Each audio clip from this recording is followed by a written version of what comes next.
And good morning to you as well. This hit list appears over several pages in the latest issue of Al-Qaeda's Inspire magazine. It's listed in the section called Assassination Operations and gives headshots of several of these business leaders.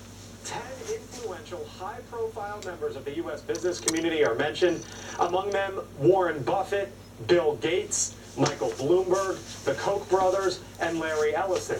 The magazine calls for the assassination of these men because it says it would bring on instability to the American economy, which it says is a major component of America's standing in the world.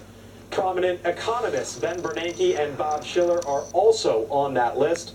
As for Gates, the wealthiest person in the U.S., Maria, this is not the first time he's been on an Al-Qaeda hit list. Maria? Wow. All right, Blake, thanks very much. Yeah. Blake Berman for more on the Al-Qaeda threat to American billionaires. Want to bring in Jonathan Gilliam. He is former FBI special agent. Jonathan, good to have you on the program today. Good to be here. What are your observations here? Well, I think, as we were just talking about a minute ago, I think Al-Qaeda, this is their kind of their leap back into this whole thing. And I think as we see, what's intriguing to me is that in 14 years, their leadership has gone through all kinds of changes.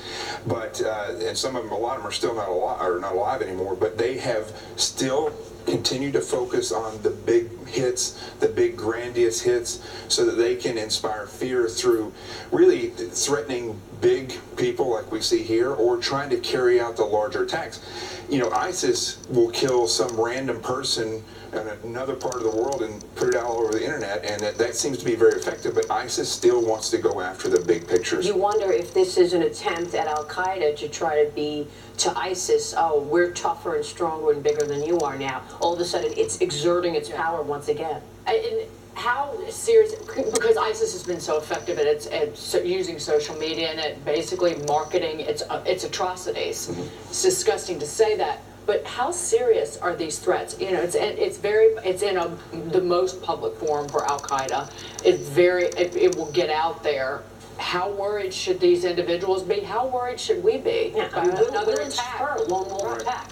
You know, what bothers me about these threats that come out are not just, I mean, threats are going to come, but we live in a world now where threats are going to happen.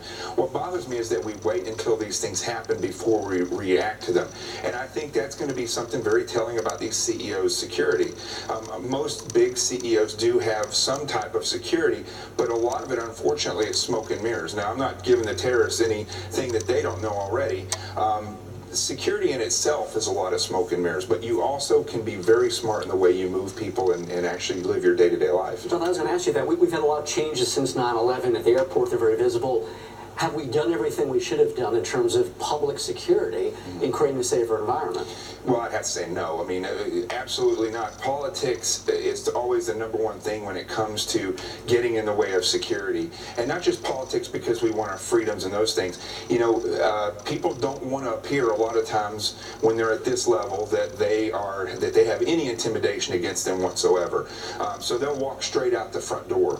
Now, when we talk about the government itself, the government is not used to working on fine details, and a lot of times good security is fine details. It's training people which way to look, something that simple. Do you expect another attack attempt on the U.S. this 9/11? I mean, it's all... We should always be aware the potential is always there. The first time I ever saw you was at the U.S. Open when I was an FBI agent, and that alone is going on right now. Holds great potential because of all these numbers of CEOs that go there. Right. Very Donald Trump wealthy was there people for the Serena. Every year there. You know, that is a huge threat, and people just need to be aware, and everyone needs to look and say, if they see something, say that's not normal. And I know we keep hearing that, see something, say something, but honestly, that is the greatest tool that we have right now. Jonathan, good to have you on the program today. Thanks so much for your insights, Jonathan Gilliam there. Straight ahead, another big reveal event for Apple yesterday. The stock closed down for the day. Is it time?